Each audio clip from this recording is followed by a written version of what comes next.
top laners, because EDG, they're having none of it. They're going to ban away the Jace. They're not going to give Ziv the chance to play one of those comfort picks. And that's always the interesting thing here, Kobe. Not only can Ziv carry, but they know Mouse. They know exactly what Mouse plays. It's usually tanks. He's got a rumble, but mostly tanks other than that. And there's a real world where it happens for Ziv.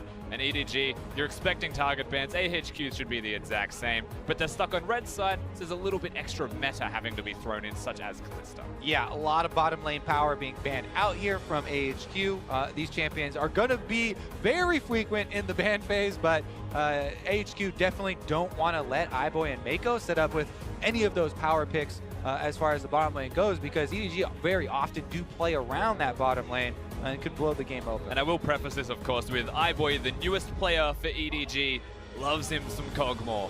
He is a very good Kog'Maw. Of course, Sejuani making through the pick ban phase, surprised to see her up and available. EDG, no hesitation. They grab that one first. AHQ have to wonder what the options are for them now. Jaina available as they make their decisions, will be locked in. Get your Ardent Sense early, boys, and they lock it in. Clearlove has played a lot of the Sejuani. She's extremely powerful right now as far as Cinderhulk junglers go. Looks like we will be matched up.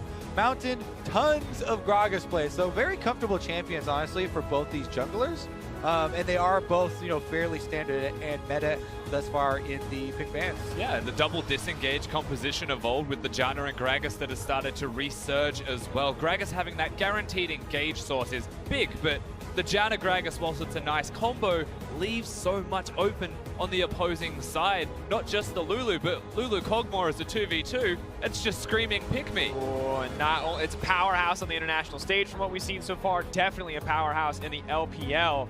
AHQ, they know Edward Gaming. They must have something up their sleeve to give it up, and it looks like that's going to be the Twitch to balance it out. Yeah, late game to late game. These picks are looking very similar across the board here for both of the teams right now. I like that you bring up iBoy though, right? If people see him on stage, he looks very young. This guy has only played like, what, a little bit over 20 games competitively with the game, with the team so far. But he definitely can dish out the damage, especially when he's on a comfortable champion with the buffs from Lulu. You bring up comfortable champion. He's only played the Twitch once, so we're going to hope, or rather, he's played the Kog'Maw. Very comfortable for him. Westor on the opposite side, though, picking up the Twitch for On. And now have to wonder how the AD carry matchup will stack up. In the past, when Westor has come into the AHQ lineup when he's been subbed in for Chawi, it's been kind of the Westor show. Now it seems like he's going to have to take a more backseat role. He may have to, but when you're playing up against Scout, there's a real-world possibility that Westor just holds on as Scout, throws himself willingly into Westor's arms. You never really know with Scout. He's a bit of an enigma when you look at mid-lane carries. He can win the game. He could lose the game. Definitely true, and he has been playing champions. The LeBlanc and the Lucian immediately come to mind when you think of Scout, and you think of the aggressive play style and him going for those big plays and just trying to smash the mid lane extremely hard. They do have to show early though, and AHQ are holding on to that counter pick. They're gonna let Westor grab the last say. Now it's all about iBoy. If it wasn't enough already, looks like the Shen will come in. Now debating what they want to put into the mid lane. Lucian, a powerhouse pick, not one we've seen yet, now in the hands of Scout. And blind, not knowing who his opponent is going to be. So Westor now gets the opportunity. I'm not going to say directly counter what a Lucian can do. It's very hard to kill the Lucian, but there's a possibility to at least have a good matchup. It's like this isn't one. Just quietly. Might be the option. Always nerve-wracking. You never know what Westor is going to pick. Looks like it will be the Corki coming out. Now, you already said not a great matchup. Rusty, give me some insight there. Give me more. This is a very good matchup for Lucians in the LPL at the very least. Every single time Corki gets locked in, Lucian is the counter pick to it because Phosphorus Bomb's impossible to hit. There is no world where you can press Q and connect that spell. The rest of the trading is fairly equal. If you're CC'd by somebody else, then maybe you're going to be able to get it. And Mountain on the Gragas. Maybe we're throwing some Hail Marys here for it, see if they can actually combine. Maybe he makes an early visit there, but honestly, usually Mountain would be one to play around Ziv mostly. And even though it's Cho'Gath, and we're like, yes, it's a tank. Cho'Gath is one of those tanks that it is kind of viable, to put a little bit more resources into. He doesn't have escape of his own, so not only do you kind of get a fed Cho'Gath and a good tank that has this big true damage ult if you do play around it, but also you're kind of protecting that weakness and protecting him against getting ganked by the enemy. And of course in the ULCS, when we see Cho'Gath going up against carries or compositions with multiple AD threats, it's a little scary because if the Cho'Gath ever gets ahead, he gets a little bit of armor. Pretty easy for him to just armor up, block so much of what they're looking to do. The Ninja Tabby, maybe an adaptive helmet if you want to shut down the Kog'Maw, but good options for the Cho'Gath across the board. Yeah, definitely able to kill one of those carries. Granted, of course, Kog'Maw's damage gets fairly mixed. Compliments of having a Lulu even being there and being the attack speed build primarily, as most Kog'Maws will be. But the compositions are very similar between these teams, and if a tank does get ahead, it can mean the difference.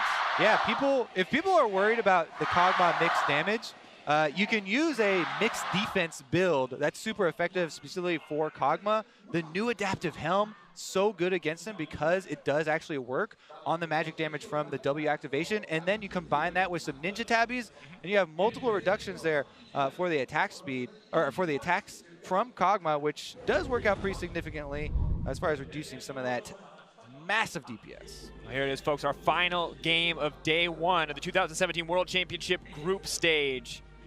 I think it was semi-sister teams, the phrase that Frost Curran used to describe these. Soft sister teams. Coming in, AHQ now up against EDG. Once again, locked in groups together.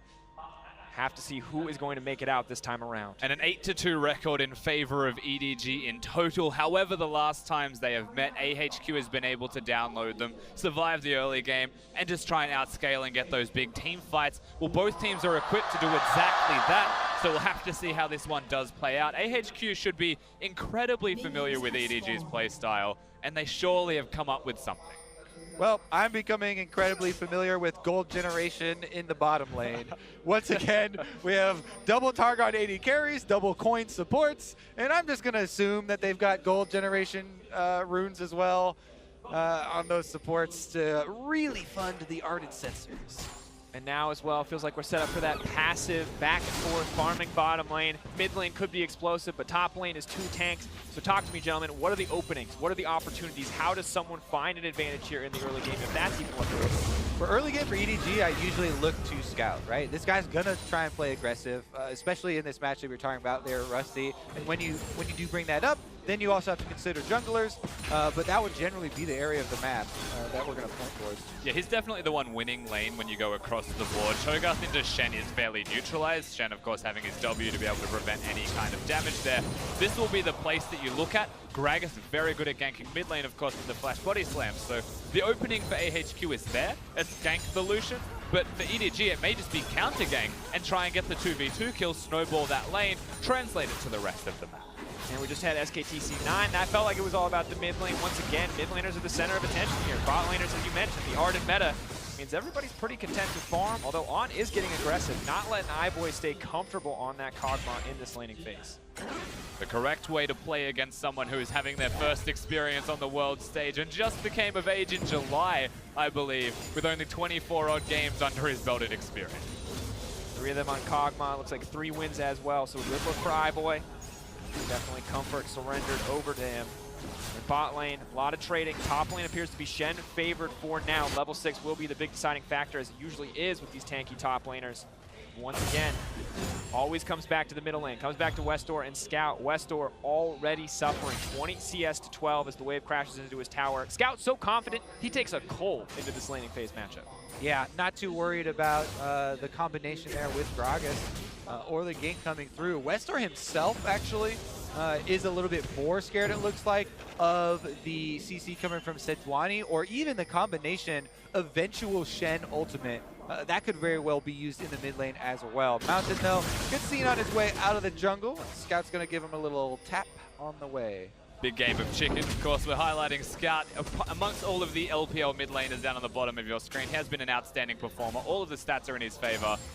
He has been the winning or losing factor of EDG. The fact that they won the title indicates that his stats should be very good. Yeah, the finals was an incredible performance for him. Flickering very, very hard. LeBlanc as well. Westdoor doing okay there, trying to hold up, but Oh, okay is maybe, it's very early and it's a 10 CS deficit. Things are grim. There's extra minions there. But to be fair, historically, when we look at Westdoor as a player, laning phase has never been his big strength. He's always been on roamers, he's always been on champions that can leave the lane and make plays elsewhere. He's not always about the 1v1. At least least not in recent years. Ziv taking the backside of this matchup, though. Mouse doing pretty well, but pressure in favor of AHQ.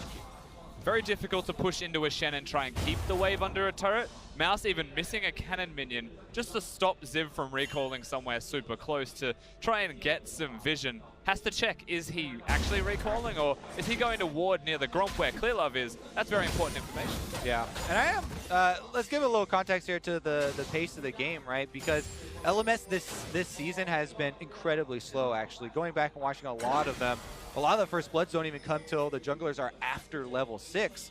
And AHQ, fairly content to go fairly slow here. Clearlove was looking for a possible move here onto Cho'Gath, but gonna abort that mission as well. All right, I talked a little bit about Cho'Gath getting a lot of armor to shut people down. Let's talk a little bit about Corki getting a lot of armor to shut people down. Oh, geez. That's Bramblevest on West Door in the mid lane. Things are looking grim already, Kobe. Yep, so Bramblevest, it's a very cheap investment in terms of armor, but it's all for the healing. Reduction, Lucian goes towards Vamp Scepter, may have Blade of the Ruined King rushed early on, but right now, as it stands, Westdoor can afford to trade because he will just stand there with a Gatling gun on and just try and blast Scout. Tank Corki, it's next level. Counters the Cull and the Vamp Scepter. Jungler's gonna make an appearance in the mid lane, but don't think there'll be much action. And there's probably an argument for it procs on the double shot. Double shot does significantly reduce damage. Maybe you're getting something back, but this is definitely not a I'm gonna win lane kind of choice for Westdoor. And now while we wait, maybe the junglers, maybe the bottom lanes to get some items to play some action, we just have to keep our eyes on Westdoor in this mid lane. Because Scout, definitely the kill pressure will start to mount here. And you know, in a weird way, Dracos, it almost is an I'm gonna try and win lane type of item build because it gives you the early strength, it gives you tank stats immediately, but at the one item spike, well, he's significantly delayed and should not be winning them. Well, you gotta recognize what type of player you are and what situation you're in. You know, he's building in a situation where, hey, I'm gonna take a lot of auto attacks. You know, this guy is gonna beat me up a lot. What's good if I'm taking a lot of auto attacks and they have lifesteal? Yeah, Bramblevest, there you go. And knowing Westdoor, he's get lawyered. Stay humble. Westdoor staying humble in the mid lane. Bot lane though, Yeah. iBoy getting a lot more confident. We've seen this, of course, over the Kog'Maw games we've seen in this tournament and back in the local leagues as well. Once Kog'Maw gets a few levels under his belt, it is a lot more comfortable to push out. Recurve boat definitely helping there, and Clearlove may make his presence known on the bottom We have side. hit level 6 on Chen as well, so the opportunity to go straight in is there. On Polymorph, moving forward, Kog'Maw dishing out a decent amount of damage, now pulling back. Lulu gonna flash out to trade tower aggro on, running for his life. He is stealthed up, and that's gonna be first blood for the Twitch as the poison ticks down. The backfire for AEG, iBoy, the heal and the barrier used to save him out. Yeah, forces the barrier on the back end. Cho'Gath was able to cancel Mouse, I believe, with his teleport, but that was a shared feeling as they're just going to stay top lane. AHQ countered that incredibly well. Yeah, nobody there for EG had a very good way of starting off the dive and then quickly dropping the aggro. Mako has to tank it, and then he flashes forward up into dangerous territory there, having already expended the heal. Then he has no flash, and he's a support Lulu now, deep in enemy territory. First blood, handed over to AHQ, and this could be the way that they get in this, right? This is an Ardent Sensor meta, and you just gave over first blood to the bottom lane. The Shen Stand United was even used in this proactively by EDG, but interrupted critically by the Cho'Gath on top side. iBoy, of course, uses the barrier to barely live. Westdoor wasn't able to come and help in that situation, so idealistically for like EDG, it was an okay move. It was the correct decision to look at bottom lane and pressure it. The dive itself, perhaps not so much. There could have been a world where you just pressure them. Definitely not so much. The kill credit goes over to this Twitch. You know, On will be very happy to try and get to his crit multipliers early on Twitch. We talked about before in the last game, Rusty, Kog'Maw he's great on one item nowadays, right? Everyone used to talk about, oh, he has to scale in the late game, but he's actually one of the earlier spiking as far as these hyper carry AD carry champions now. But Twitch still wants to get the crits coming through. As it looks like On is going to have some good use for the extra gold. And of course, to talk about Twitch as well, to contrast the one item spikes, most Twitches will go towards a Runan's Hurricane Rush when their support is a Janna. It means that you will also spike at one item when you've got a Janna next to you. Whenever she's not there, you're still a little bit weaker. You're trusting the RNG crit to try and do all of that damage, but when those two stay as a duo, it's trying to match the item spike timing of the Ardent Sensor with a Hurricane, just as a Kog'Maw does, and matching their 2v2 strength.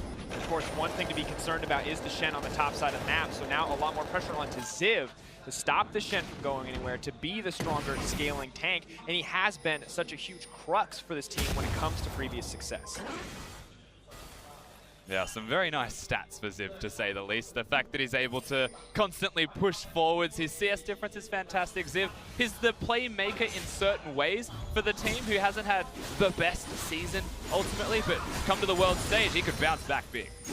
Now, trying to punish, trying to find an opportunity. Mouse all up and available. Looks like bot lane remains the center of attention, as is standard in the kind of Shen game. Mid lane still a weak point for AHQ.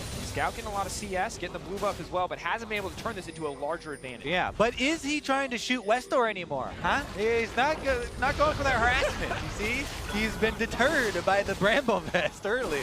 That being said, HQ, they have a decent amount of vision around the Dragon. Well, now he's going for the trade. It's about Westor 50-50 goes there. even. If you use your culling, though, you don't need to lifesteal through it. That's thinking with portals.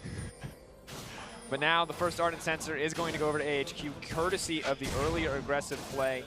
Runance comes out as well. This is the first item spike. If Kog and Lulu don't back and get a similar item, this will be advantage to the AHQ bot lane, as we saw from the earlier play. And this is that moment in the game where a Twitch disappears and you're like, oh boy, is that a mid lane Twitch, or is he top lane right now? Are they lane swapping? We don't know where he's going to be. The submarine could be anywhere at any moment, and that's something that EDG will have to consider as they do continue to scale themselves, but you can see the item choice differences here.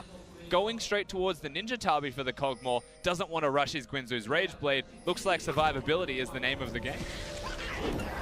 Well, Clear Love getting it canceled out there. Mountain now working his way to the bottom side. He knows that he has the stronger bot lane right now, maybe hoping to press this advantage. It's interesting that instead of, using the vision that they have and the extra notification they just got, Clear Love recalling here, they don't use their pushing bottom lane, their jungler, and the fact that the mid laner just recalled to take that dragon. HQ very well could have just scooped up this Cloud Drake, but they've put that kind of pressure that they had, that little window for crit and play, into this bush camp, which doesn't seem to be gaining them much. Hasn't gained them much yet. You can see Mako, he's flirting with disaster. He wants to ward that bush. You can see it in his eyes, and Mountain just decided that it's too late. Might leap over the wall here, but if the ward sees him, could be bad news. Clear Love will face him in the jungle, but Mountain, he's watching. Splinter He's a Cell. watcher. Splinter Cell, baby. Sneaking into the jungle. May look to steal away some small raptors. He's going to grab 3, so maybe a worthwhile. All of that vision that Mountain's trying to provide. Opportunities are there, but EDG are playing so reserved that to get the ganks off at all, to even want a body slam there might be too risky. Yeah, I mean, I know people really don't like Cloud Drakes, but 3 small chickens 30 compared to versus 25, Kobe. That's math. Quick math. Fair enough. All right, well, let's see what EDG can do with this. As you can see there, definitely had a very, very strong performance in China. 2014, 15, and 16. 4 final finishes. Able to come out in the first seed in 2017. The first game here up in Wuhan, where Clear is from. Runs out in the bottom lane. He's clearing out a lot of that ward work that Mountain got done. Well, the bot lane has been kind of contentious, a lot of back and forth. The other lanes have been working out sort of as expected. Scout taking it to Westor. Westor doing his best to keep it even. We look at the top side of the map. Ziv doing a very good job of being the top side carry that AHQ so frequently need.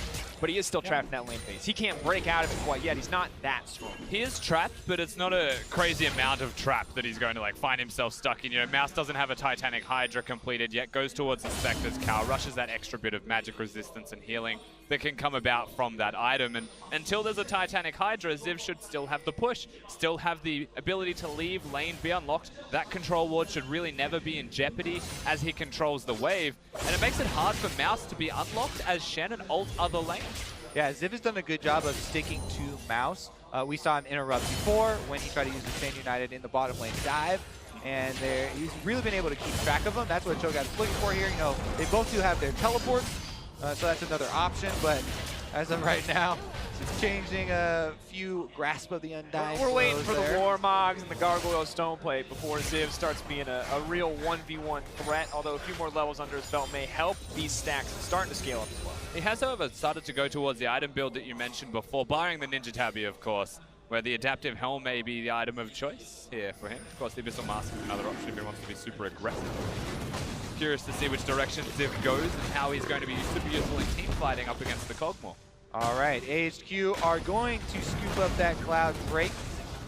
Mountain decides they are going to take this one. Nice pushing bottom lane there again on hand. Albus also deserve a lot of credit for taking that objective. And they'll be happy to get that one on the board. They also have very, very small gold lead. You know, a lot of that is Ziv on the top side with the Cho'Gath has been kind of keeping up a decent amount of pressure on Mouse. Given the struggle of the mid lane and Westor falling so significantly behind, it is a good look for AHQ right now. The bottom lane, as you mentioned, pressuring out, taking a slight edge over iBoy, but AHQ playing back. They're not looking to force a fight there. They know mid lane's not in a great spot. They do not want to go toe-to-toe with Scout on this Lucian. Scout wants to go toe-to-toe with anyone who's in front of him at the moment. It makes a lot of sense when Lucian is this far ahead. But the reason that the Cloud Drake looks so free to take, the reason that there's so much control seemingly for AHQ on the bottom side of the map revolves mostly around those item spikes that we've seen for almost 5 minutes now, it feels like, for AHQ, rushing the Hurricane, where there's only a blasting one picked up in the last purchase by iBoy. That feels really bad. Yeah, when you cannot fully complete the Rage Blade, this is the worst feeling time of that build for Kog'Maw. You know, obviously the AP doesn't give a whole bunch as far as combat effectiveness for him, and that's kind of the trough that he does have to deal with. Meanwhile, EDG really regretting how that dive went. The extra kill going over to Twitch, kind of funding his move towards the Infinity Edge that should come in next, are going to make HQ feel really good about that. Westor going to have to flash out of that one, though. Finally finding a big advantage for Scout in the mid lane outside of just CS, forcing Westor out of lane pretty easily. May look to rinse and repeat the next time the culling is available, but luckily for EDG, it's not just Scout. First items have come through for the bottom lane. For iBoy, the Gwinsu's now finished. No more awkward blasting one. Can start to fight back against the Twitch here for now. And it's one of those moments where EDG will just say, finally we can contest the 2v2. Finally we can fight and try and control that lane. And this is usually the lane that EDG will look towards. They want to try and dive bottom. And now it's still realistic even after the hiccup earlier on.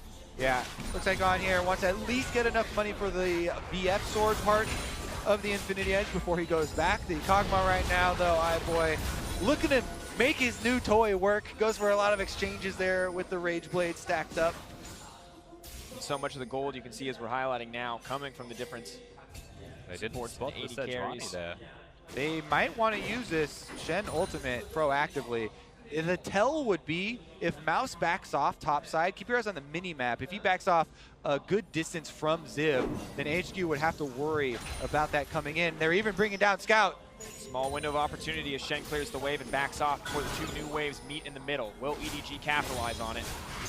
Taking their time here, not looking to get over aggressive. Mountain's ready for the fight though. I think he's just there for defense, and it's a very good call for HQ not to go aggressive in this sense and kind of be just ready for the possible action. But yeah, the double disengage that Rusty talked about in Champ Select is really what they wanted to use there, just to get Gragas in place for it, and Albus well aware of the Janet ultimate as well. Yeah, Narn's positioning was never going to get him caught in the end as you were looking at that 2v2. Now, I'm a little bit sad it didn't work out for EDG because of the way they got themselves into that lane. His mid lane once again. Now pushing in, that's the Tan United. Culling comes out, no flash for Westor this time around, so Scout more than comfortable to just bring it home and find the first kill for EDG. Just continue to lane, continue to get that 1v1. Scout starts off strong, he continues strong. Clearlove wants to help him get the turret, but Mountain will smartly stop that one. However, that's a big amount of momentum going to Scout. That's so important for EDG. Yeah, rough for Westor. He does complete his Trinity Force on backing, and you know he can ping that Shen's ultimate is down, but it's more money into Scout's pockets. His Cole is popped as well, and EDG, more pressure on that mid turret. That would be where they could just blow this open. Below 50% already. Scout just not even scared, not even intimidated by Mountain. Knows that he's comfortable. Has a Hex Drinker as well. Magic damage, not a problem. More than enough sustain to keep it up. And iBoy, it only takes one item, but suddenly the tempo of bottom lane has completely turned around on AHQ. And this mid lane turret will go down eventually, of course. We get to watch the 1v1 again. Westor against Scout. The culling was used smartly from Scout here to go to the side, force Westor to stay in range of the last auto attack. Note, of course, the ultimate didn't go through from Shen in the end. Yep, didn't really matter there. He was able to get assist money with it, too. And the communication there from Scout saying, hey, I burned Westor's flash earlier. I'm going to take this all in. Westor tries to defend that pink ward, and it costs him his life. Bottom turret actually falls even before the mid one, so EDG about to really open up some extra territory here on Summoner's Rift to work with. Once it starts to break, that advantage is going to start to spill over into Ziv's lane. The one man who has been doing well, who has been building an advantage kind of all by himself in this vacuum, is going to start to have a lot more people, a lot more problems on his plate, and that is a concern for AHQ. Which is curious when you look at Ziv's itemization as well. He's gone straight towards what is going to be the Gargoyle Stone Plate, acknowledging this game is in a pretty rough state, accelerating it before completing any kind of Catalyst item as well. So now the Catalyst will just sit there potentially for quite some time. Shifting Cho'Gath back to the bottom side. Looks like they've assigned Westor to hold on to the top lane. Still a difficult ask up against the Kog'Maw and the Lulu as iBoy works towards that rune and second item on the way. We talked about On and the potential for this Twitch to roam, to make plays. Has not found the opportunity yet, but maybe it'll be a bit easier now that he's found a home in the mid lane. The Mountain looking to collapse. Mako, immediate flash out, no hesitation. Westor, the one who's going to back off. TP's going to get mashed. Will they be completed? AHQ ready for a fight. Ziv wants to turn this one back in his favor, but iBoy now free hitting onto the front line. Cho'Gath not tanky enough to fight that one back. Here comes On. Retreat on ready. Spray and pray coming out. Two members locked up. Monsoon to heal the squad. Scout now trying to turn this one back in their favor, but EDG is in trouble because the Twitch is just going rampant. But Ziv gets taken down. Lucian going in, moving forward. Triple kill, but not enough. Quadra comes in for Twitch in the end. Holy moly, the kiting here from HQ. They hold on to the Janna ultimate for so late for the re-engage to just apply the Ardent Sensor to all members and immediately flip that switch and turn around, going aggressively and picking up all the kills. It would have been a disaster for EDG if it wasn't for Scout coming up and melting the front line. Bunch of mechanical plays coming out of both of these teams. Arn steps up and gets 4, but Janna does a fair amount of work for getting those kills. Scout is incredible on the back end of this, as we'll take a look at the fight. All right, so this is how it starts out. Westor goes in, he's the initiator. Mountain's gonna keep it up here, and he actually threw the ultimate over there. He was predicting a flash, it looked like. Even though Ziv gets chunked out very heavily there, that's a bunch of CC down. You can tell they're making the call. Hey, we're gonna turn around with Janna ultimate, Ardent Sensor on everybody, let's go. Twitch opens up, Westor is even on the front line, but Scout is melting them on the bottom side here.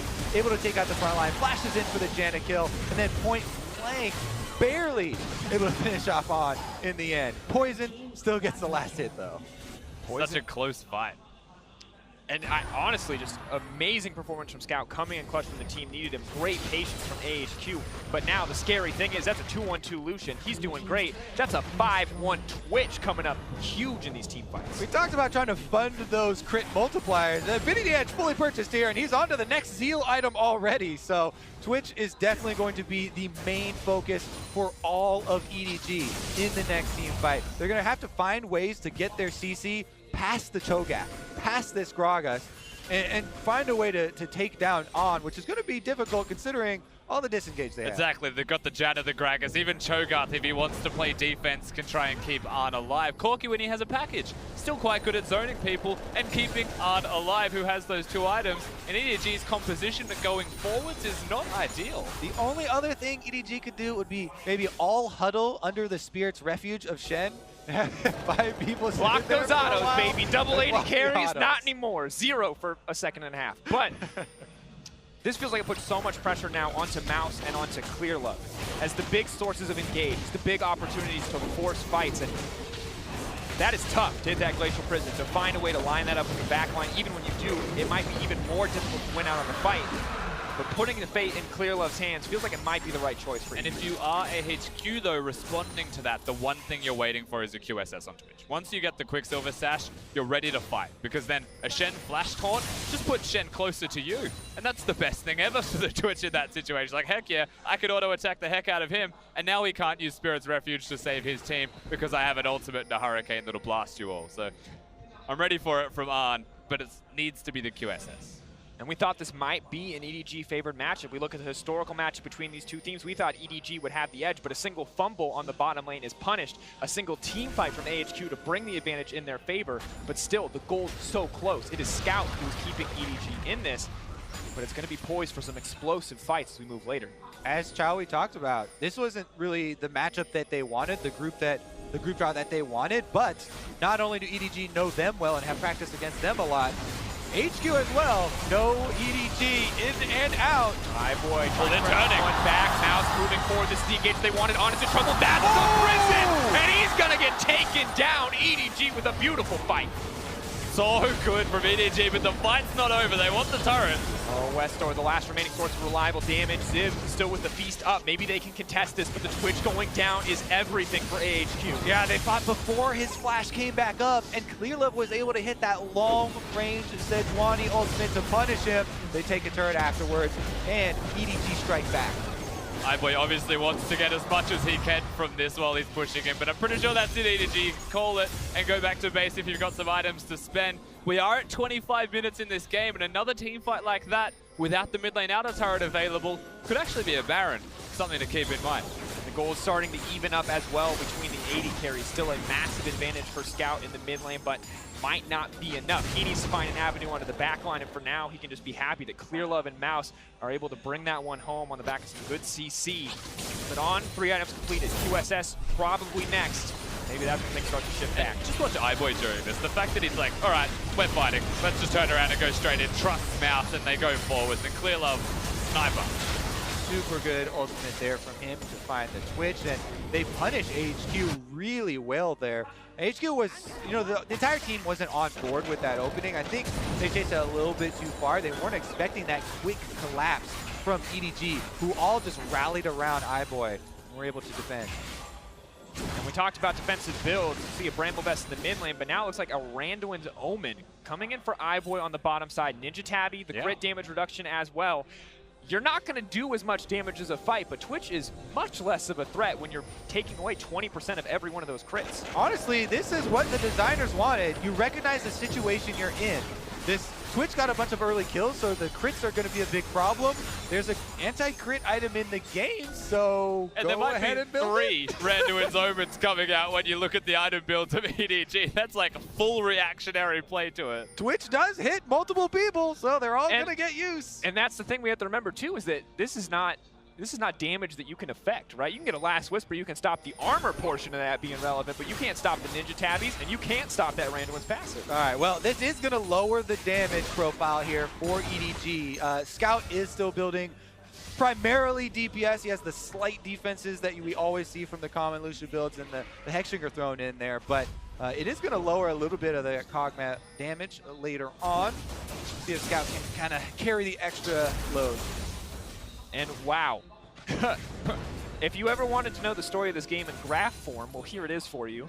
Very back and forth. A small fumble from AHQ or from EDG gets AHQ control, and now this continues to be kind of a breakneck pace in terms of shifts. The goal difference, of course, was fluctuating between 1K, which is why it looks like a roller coaster of the 1K lead or 1K deficit going 2K back and forth. So that will be the kind of graph that changes drastically with the next fight, where what you can gain on the map increases significantly.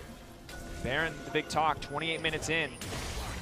Have to keep our eyes. Whoever gets this is going to have the first really large advantage in this game. One that could set you up to take this one home. But it will take a team fight, it will take a pick, it will take something from either side to find that edge. This is a fun meta to play, like name that champion. If I give you half of the build, okay.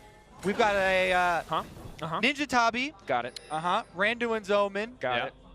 And a Relic Shield. What champion, that's half the build, what would you say that would normally be?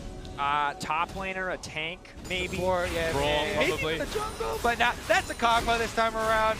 iBoy still also going to be able to put out a decent amount just based off those base damages of the W and the attack speed and the power you get out of the Ginsus, but very curious to see how this next team fight goes, because this is not a build we see.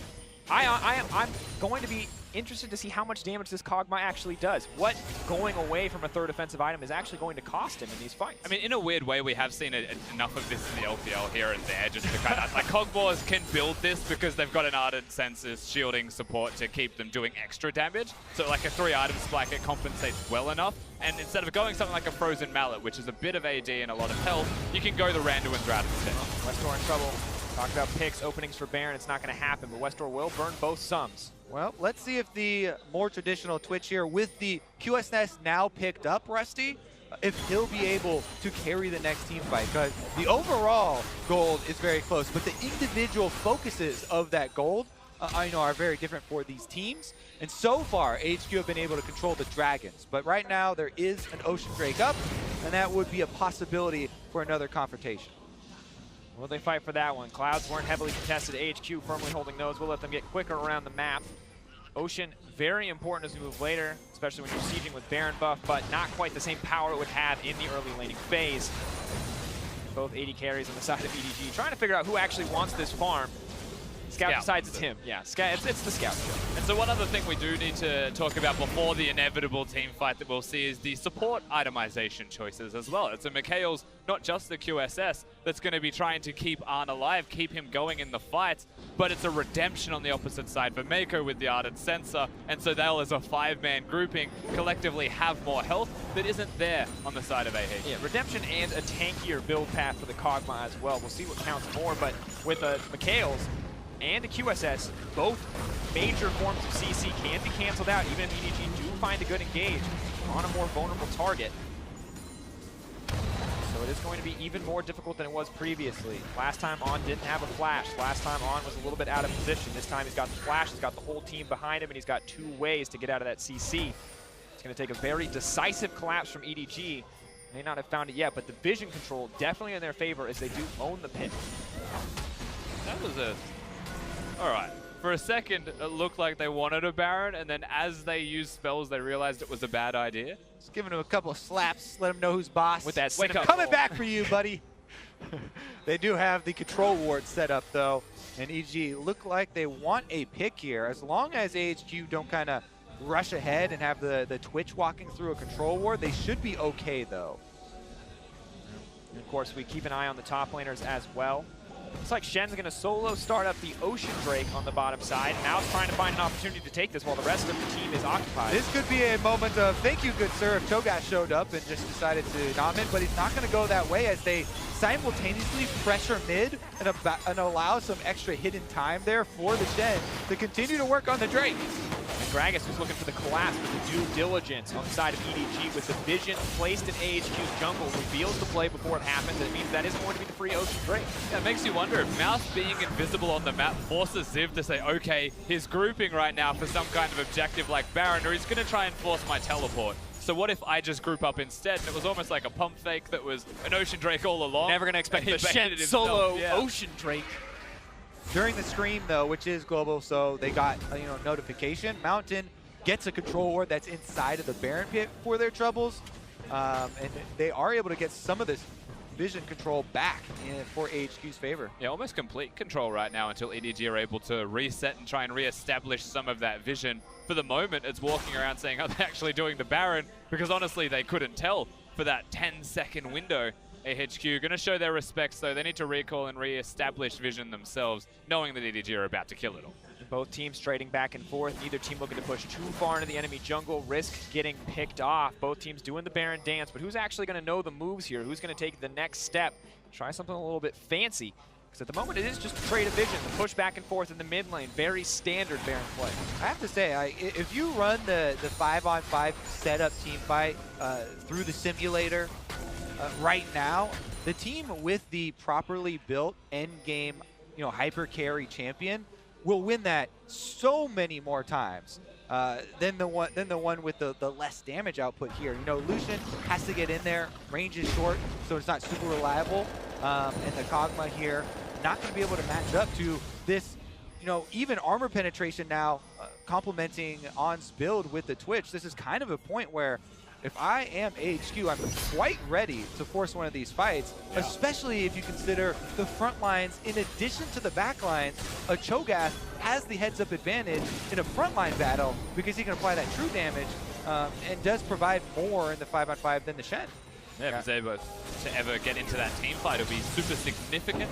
Right now, though, when you're looking at the items, both mid laners are also blocked with complete item builds by having mid-game items of a Bramble Vest and a Hex Drinker for Scout, so they're going to be stuck at the items they have for quite a while. Slight edge to Scout being a BF Sword perhaps over the crit cloak of Westor. But you're right, Arn has 4 complete items, and whilst iBoy just got a Wit's End for himself, if no one touches Arn and no one touches iBoy, you'd say AHQ definitely win that.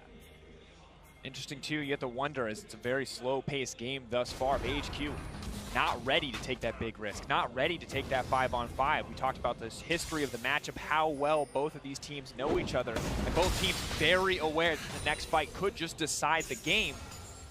Maybe hesitating on pulling that trigger, because EDG, they're the ones consistently taking control here. AHQ have stopped pushing in deeply for that vision. They're placing control wards just to control their own jungle, and that might lose them the dance in the long run. It does feel like the control still belongs with EDG, even though it's a small amount of control. Mountain putting all of his efforts towards countering what EDG are doing, which means they're always in there first, they're always recalling first, re-establishing first, and you're waiting for that one moment to break out where they say, all right, let's just do the Baron and see if AHQ react to it, because of how patient and respectful and slow AHQ are responding to everything with. Maybe find an opportunity on to clear love. For now, just protecting the vision. Still hard to kill this Swanee, but Westor's on the backside. That's going to be an engagement they're looking for. In comes Corki, but it might not matter because Scout's going to get taken down. On is still up and alive. The double disengage, more than enough, but Scout lives way longer than he should. And suddenly the fight's turning back. iBoy trying to find the opportunity to free hit onto the back line. Not going to get an opportunity because AHQ are pushing forward. They found the pick that they needed. They found their fight, and they may find the Baron. Yeah, they're going to force Mouse back to base. He does have a teleport. EDG pushing up the mid lane, and then they may use that teleport and try to collapse, but it's too late. Cho'Gath has the feast. This should just be a free Baron. Guaranteed. iBoy running away now. Team knows that they have to disengage. Mouse completes the TP as well. Massive advantage right now to AHQ. They can't control the tempo. EDG just doing what they can to clear these waves. One thing I would say though, On did use his flash at the end of that team fight, so both summoners are down on the Twitch right now, whereas Scout, even though he got knocked in, did not blow his flash. So Scout and iBoy both have summoners available for the next team fight.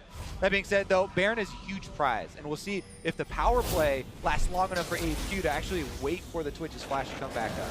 Here's another look at how they force Scout into the middle of the end.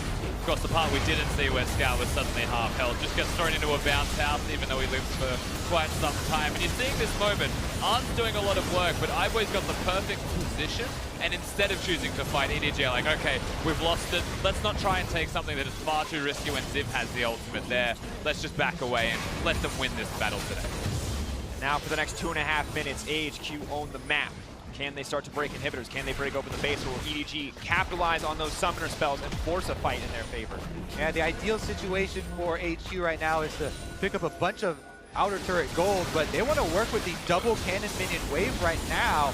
And extra pressure on this inhibitor turret while they have Westor run up the middle and try and get that secondary turret. And that's really hard to do if you're AHQ. They will get some inner turrets, they won't get the bottom lane inhibitor you'd have to expect, just because their crowd control and their engage is weak, but EDG, they're looking to start the fight. That is going to be Janna immediately taken out. Scout is still alive, but has to leave the fight as quickly as he can. On is untouched, but suddenly is getting ripped through. That's the double kill. It is iBoy who is popping off, but Ziv fires back. An even fight, an even exchange, but EDG looking to keep it going, and suddenly Ziv is taken off. iBoy with the passive coming in clutch. And from the grave, iBoy gets himself a third kill. EDG against the Baron buff. AHQ are able to take out 4, and Westor nowhere to be seen. Has to just limp away. EDG bounce back. And Wuhan erupts. The crowd goes crazy. They are ready to see EDG turn this back in their favor. Look at this engagement here. He's able to CC Janna from 100 to 0. So no extra steroids apart from the redemption are there to protect the carry. Twitch goes down after that. You know, the heart of the team is out for Westor, or is out for AHQ. And to top it all off, Kog'Maw even gets the kill with the passive. chasing down Gragas. Now Elder Dragon on the menu. Cho'Gath, maybe he can feast away, but he's still dead, and that means that one's going to be comfortably in the control of EDG. 48 seconds left on the Baron. It means Ball is back in EDG's court. They're the ones looking to take control. And that's the prize ultimately for winning the team fight. They wait until iBoy is alive as well, ensuring everybody on the team has got themselves the Elder Drake buff. And funnily enough, in that last fight, there was a moment where I was like, hey, where's iBoy? Of course, he's in the middle next to a Cho'Gath. Didn't really see him there for a second, but hey, welcome. Yeah, he's half tank here. Kog'Maw, maybe even more than half at this point. He's got the Guardian Angel up and running as well. He's got like 3.5 tank items and 2.5 damage items. So, tank Kog'Maw, friends. There we go. See if the story is different this time around, though, because we keep tracking carry summoner spells, and they're going to be desynced because they've been used in the opposing team fights here. The only extra thing here, the extra damage with the true damage burn for Elder Dragon is going to be so helpful for the more tanky EDG squad that they've got with this lineup. So they really want to make use of this Elder Dragon extra buff they have for the meantime. Definitely true. At the same time, having the summoner spell advantage that you mentioned, Kobe, means that for all intensive purposes, AHQ should be in the driver's seat for the coming team fight, and EDG may just want to hold on, let the Elder Dragon run its course so that they get their summoner spells back and want to meet in the middle for a set 5v5, particularly iBoy's summoners. And iBoy has been a strong contender in this game. Pretty good on the 4-2-4. Fearless as he goes to those 80 carries right in the middle. And HQ not looking to take the fight, not looking to take that 5v5, not wanting to concede an inhibitor either, but comfortable giving up that tier 2 in the face of the Elder Dragon buff. Feels like that's most of the battles we've been seeing here, is nobody wants to take the fight, but eventually you have to take it. That's when they choose to take it. Westor having nothing to do with that taunt. No Shadow Dash. He's not going to be the one to get picked off. Doesn't want to burn the cleanse again. He's about to get it back up as he has it now available. And gentlemen, this is one of those games where outside of that Elder Dragon buff, I don't feel like anyone has a massive advantage. One team fight still feels like it decides everything. So despite everything, despite the Baron, despite the pickoff, despite the one team fight from EDG, this is still anybody's game. Anyone can take this, and that's a terrifying place to be.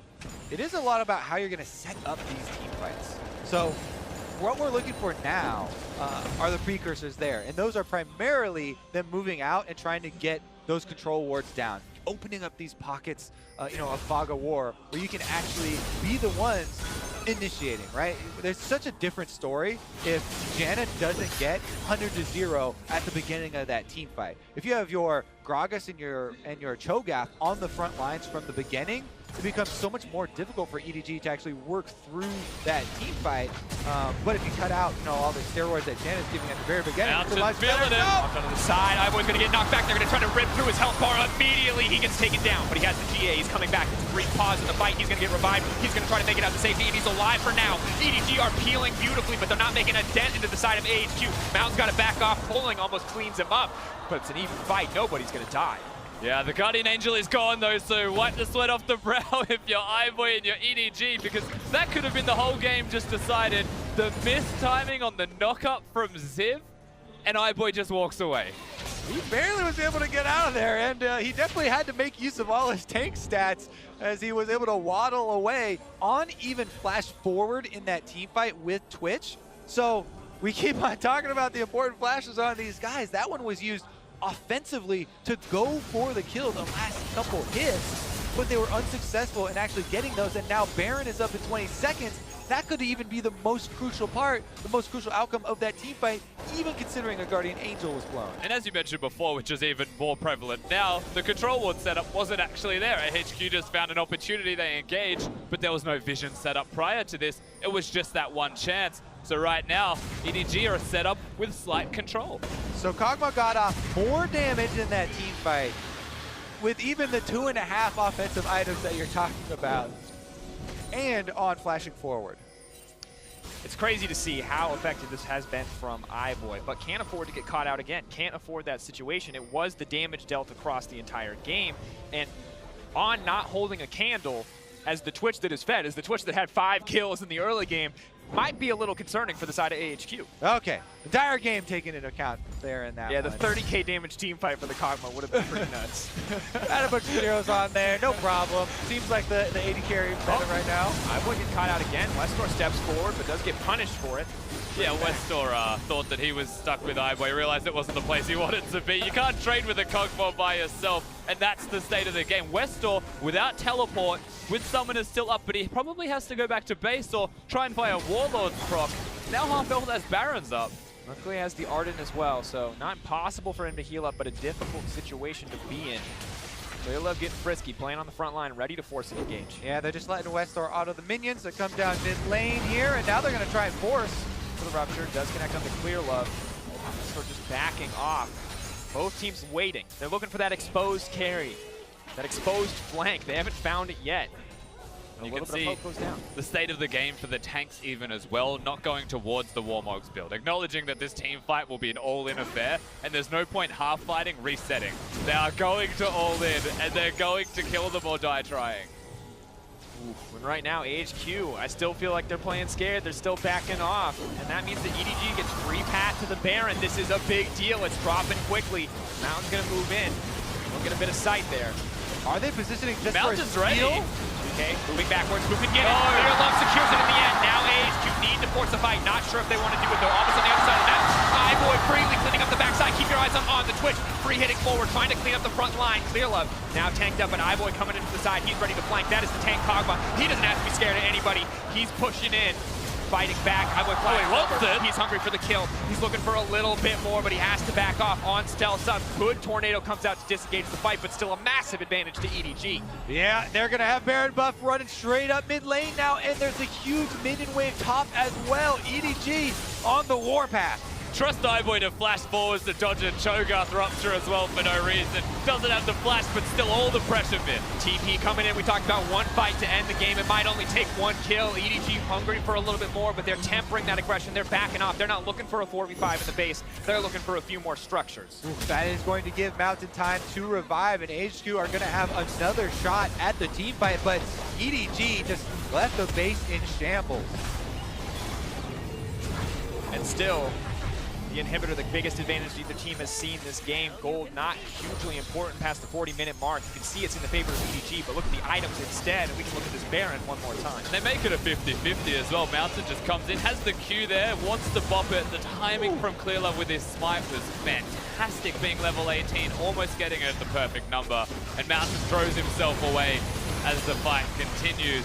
Ziv, unkillable. And iBoy's waiting for his W cooldown. Twitch is waiting. He's got his ultimate, and once it runs out, EDG are like, well, let's just go. And iBoy's got a little bit of go, you know, in the system with having to flash there. I was actually waiting for the moment when iBoy flashes forward onto the Cho'Gath to get his Randuin's proc.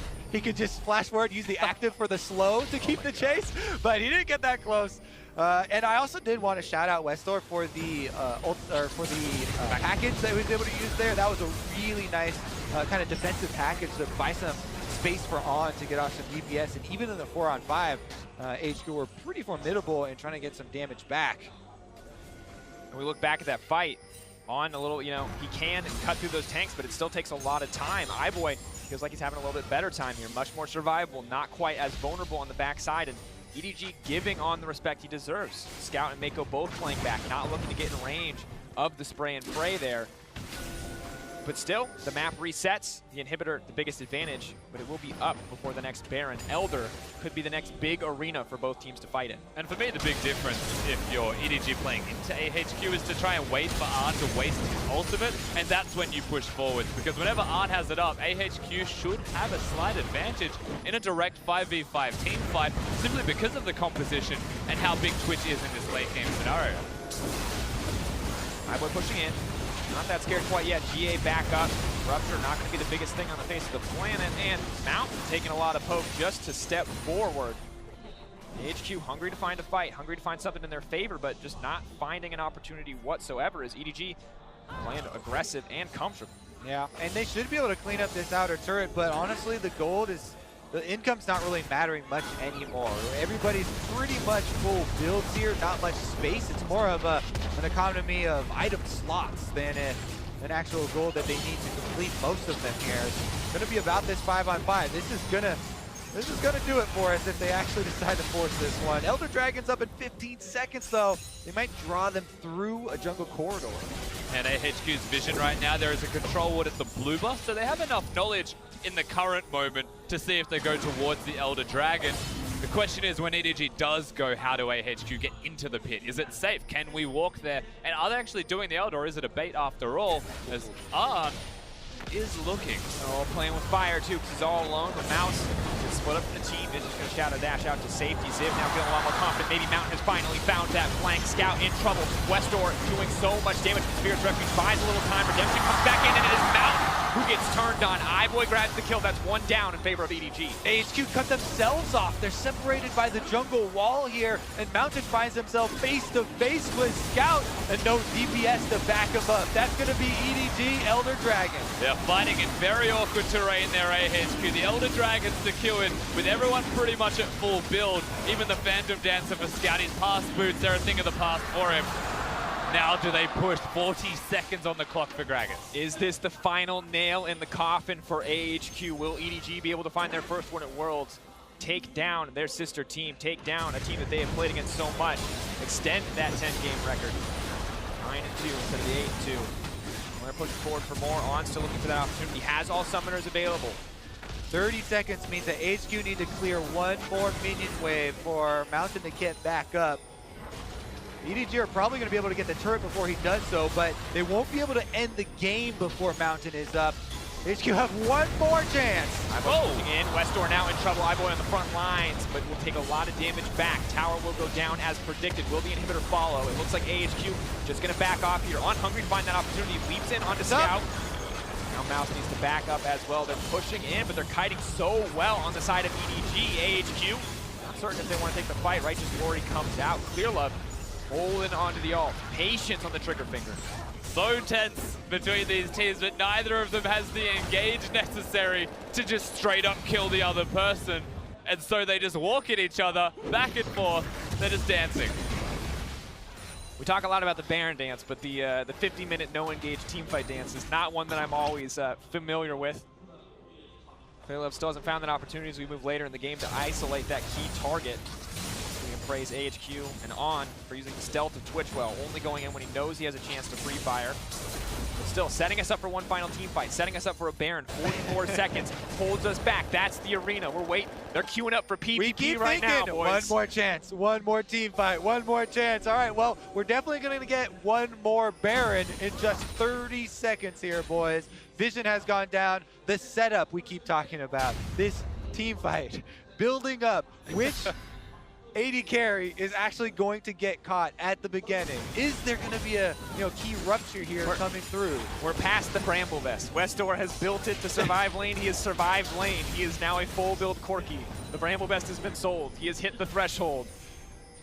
There's two Knights Vows as well for both Corki and for Twitch on the side of AHQ. So a lot of protection there for the two carries. And Westdoor, finally by being full build, is a second major carry on the team and a major force to work with on. A second threat is what they need. Now Righteous Glory forward again. iBoy going to try to isolate. He's in the middle of the team. He may just get taken down with a beautiful flash away. Will keep him alive. AHQ trying to reset the fight, but Scout is now pushing in. iBoy is free hitting onto the line. Ziv is so tanky, but it might not be enough for redemption. Healing up AHQ.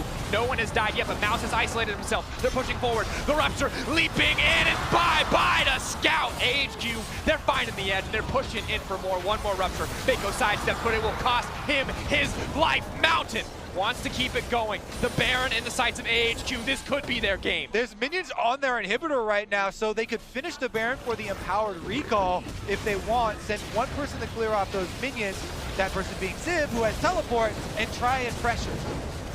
Baron is going to drop. No one there to contest.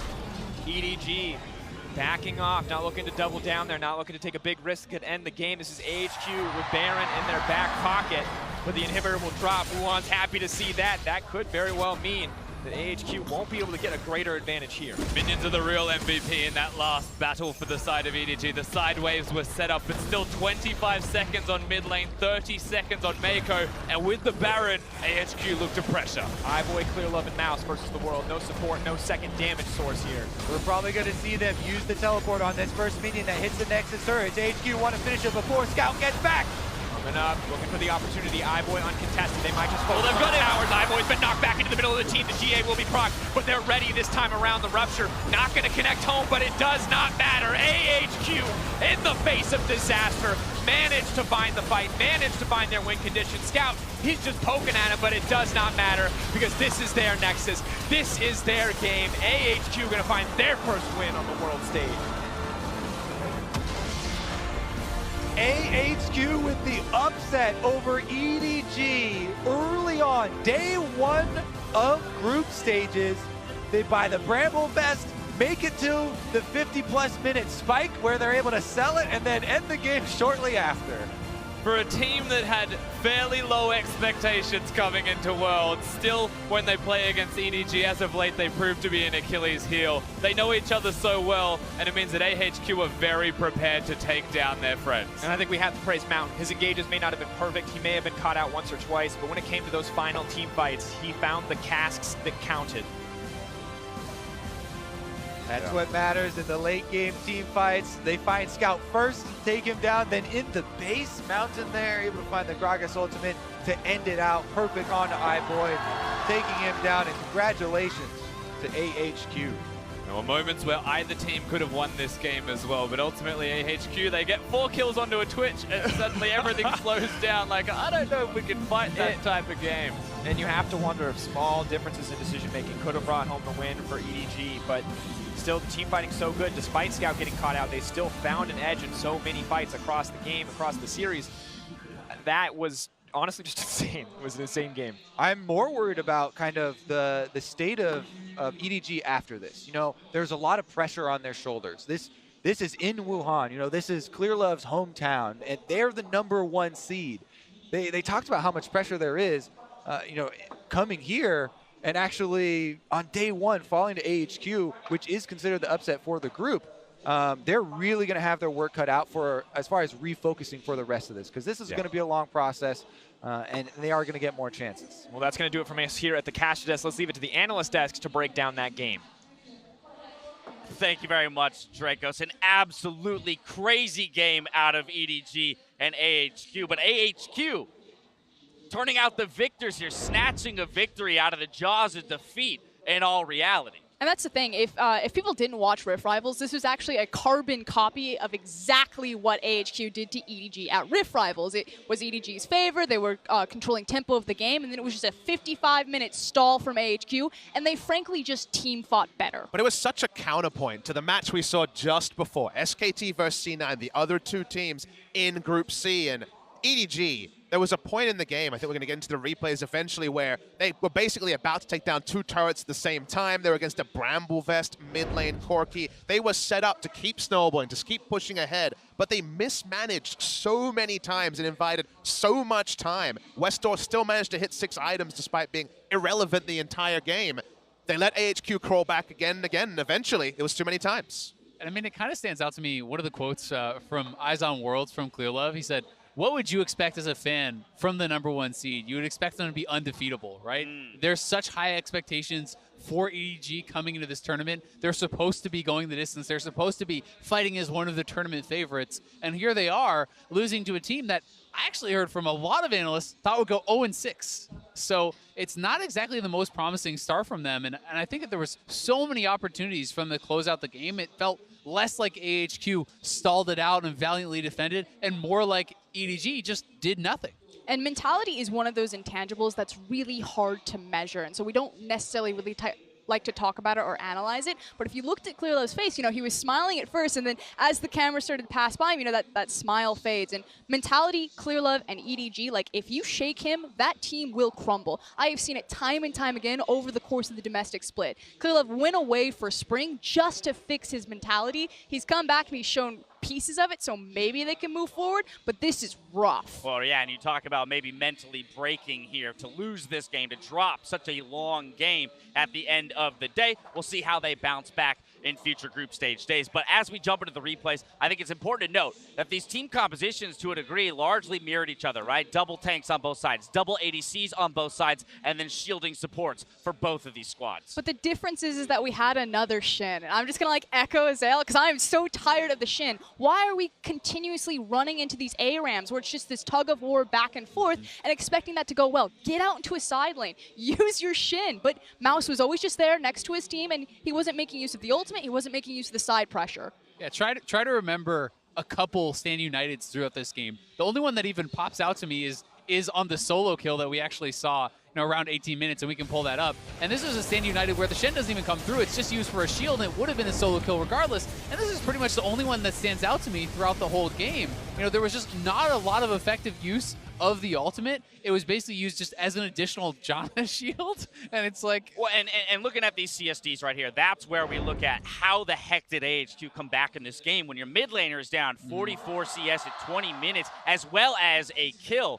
I mean, it's absolutely baffling that they're able to come back. The way they did it, though, a quadra kill on Twitch in a top lane fight. All hell breaks loose. And On did, as you say, Froskurin, carry them through the last time these two teams met at Rift Rivals, and we see here again, the fight continues, it breaks on. Twitch is not here, remember, at this entire point. Now, I believe, I can't tell for sure, but I believe he was spotted heading into stealth, so I think EDG should have had the full memo. And I really liked how Albus held on to his ultimate, allowing them to kind of all come in. He gets a 5-man ultimate, a Flying Garden Sensor, healing them back up, allowing them to go back in for this. And while Scout did have some beautiful team fighting, it's still the quadra kill going over to Twitch, which was kind of the game-defining team fight.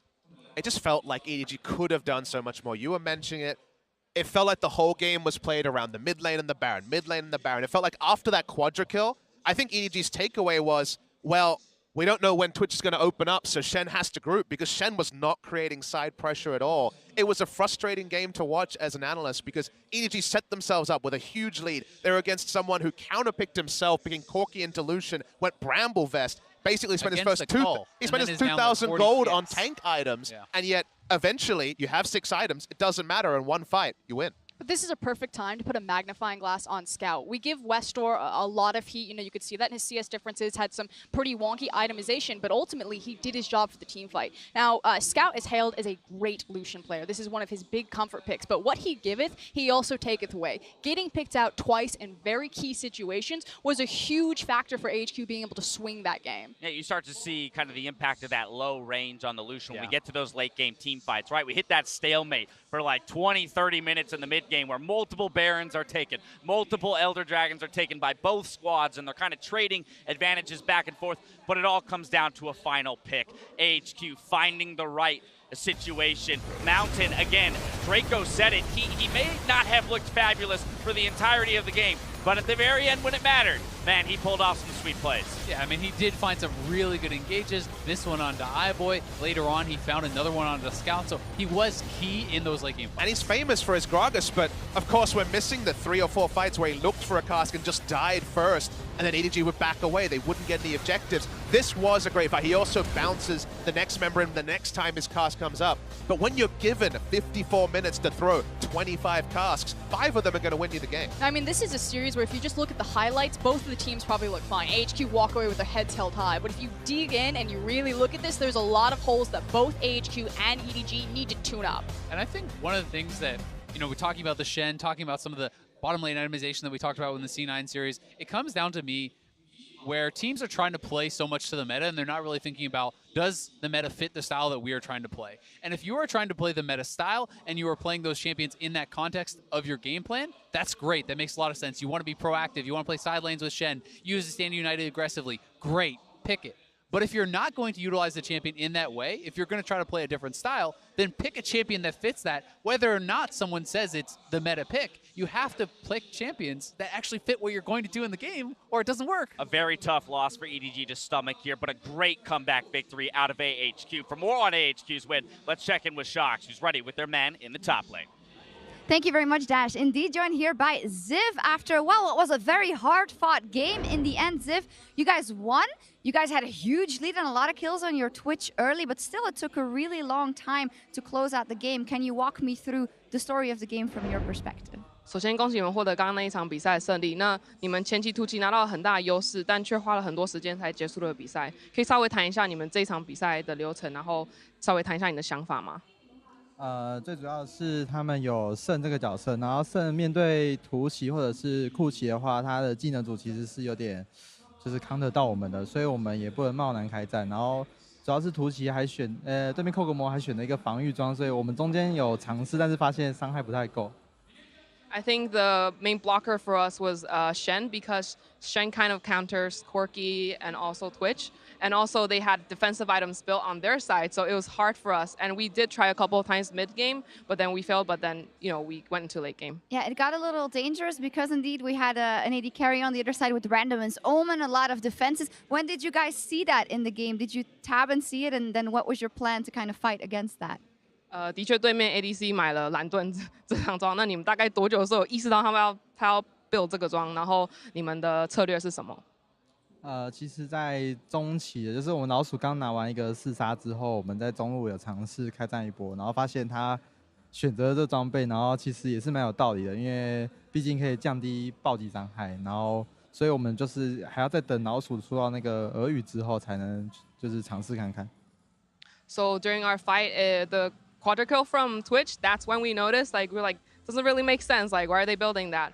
And so we did try a couple of times, and because that item, lowers the critical damage, so they had to wait until late game, and until Twitch got last word first, until then were they able to turn that fight back. Yeah, and a very important victory. Last year wasn't the best year for LMS at Worlds. You guys didn't get out of groups, but now HQ starts by taking down the #1 seed out of the LPL. So how far do you think your team can go this World Championship? 去年 LMS 赛区表现不如预期，但是你们今天第一场 LMS 就拿下了胜利。那你觉得你们打进8强有多少信心？其实一开始大家就是比较看好我们，但是今天我们赢他们第一场胜利之后，我就相信我们应该可以继续乘胜追击。I know that a lot of people didn't expect us to win this game, but after today's victory, we're pretty confident that we can move on to the next stage. Fantastic. Well, thank you very much, Ziv, and thank you very much, Christine. We'll be going back to the guys at the desk. Thank you very much, Shocks. With 6 games in the books from day one, let's take a look at the standings, see what we see. We see that the reigning champions, SK Telecom, are off to a good start, while Longzhu and Gigabyte Marines have earned themselves a lead in Group B. Last year's finalist Samsung Galaxy kicked things off with a win and are joined by home team Royal Never Give Up at the top of Group C. Tomorrow we start the action at midnight Pacific time. That's 9 a.m. Central Pacific, or rather Central European summertime, with a clash between Flash Wolves and TSM. From there, Misfits Gaming make their international debut against Team WE before the teams in Group B and A take to the stage yet again. Don't forget to stick around for Worlds tonight, starting in just a few minutes, where Shocks, Vedius, and Crumbs take a closer look at our first day of the group stage. Remember to send us your World's big plays at LOL Esports as the group stage continues here in Wuhan, and we'll highlight them at the end of the week. I'm going to take this opportunity to turn to you guys, ask you from day one, are there any big plays that stood out to you in particular? You got to think about Faker, the 1v2 in the mid lane. Woo! You knew C9 was going there. You knew Faker was going to be up to the task, and he was really impressive. That's what made it all that much more sweeter, right? That you knew it was coming. It was just a matter of time until that point in the game when it came through. How about the entirety of Gigabyte Marines' game? Can we just replay that maybe for an LCS or a World's Big Plays? That was absolutely insane. I just want the Penta denial. Just Optimus like, nope, I'm jumping in. All right, well, there you have it. A couple of huge plays from day one of groups. We got many more big plays and many more days yet to come. Now for myself, the casters, the entire live broadcast crew, thank you for watching. We'll see you tomorrow for more Worlds 2017. Good night.